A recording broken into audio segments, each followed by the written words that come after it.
taken such a long time, but it seems as though Manchester United are actually doing some good business in the transfer market. For the longest time, they've really had their pants pulled down when it comes to both selling players and bringing in new players to replace them. But their business so far in this 2024 summer transfer window has been very positive, to be honest. I mean, let's have a look at the ins. I mean, you've got Joshua Zirkzee, who is an exciting young winger who's signed for about, £35 million allegedly. And then you've also got Lenny Yoro, who's an incredible prospect for the future at centre-back. And he's cost them an initial 52 million, probably go up to about 60 million by the time the window, by the time of his contract being up and everything, because I reckon he's probably going to hit those performance targets, which is two very positive signings at the end of the day. And then on the outs, you've got Donny van de Beek has been finally moved on after he's basically been surplus to requirements ever since he joined the club. Anthony Martial, who's been a huge drain on wages, he's been released. Same with Raphael Varane. Varane, an incredible player for sure, but past it in terms of his actual prime and being able to play regularly. At the end of the day, the most important ability in football is availability.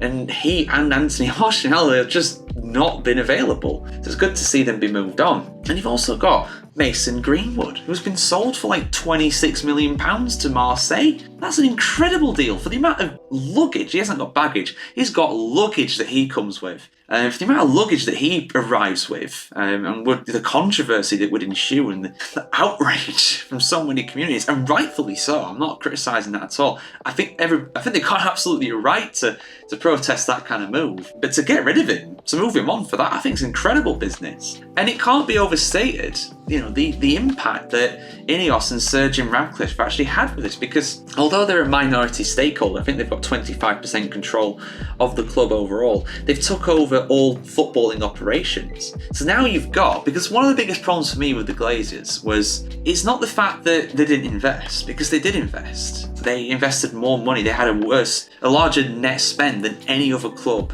in England, perhaps Europe as well, during the last 5-10 years or so. The problem was that those resources were placed in the hands of people who didn't know what they were doing. INEOS and Jim Ratcliffe, they do know what they're doing, or at least Ratcliffe can put someone in charge of that side of things, a director of football, who I think's joining from Newcastle pretty soon. He's on gardening leave, but he's put that kind of responsibility on someone who knows what they're doing, and the results I think are there to be shown from a transfer point of view anyway. And keeping a bit of consistency as well with Erik ten Hag as manager, that's also going to help them too. So I think it's been a real turnaround. They just need to have the results on the pitch, and I think those will come. They're going to get rid of some more players, Man United, and they're going to bring some more in.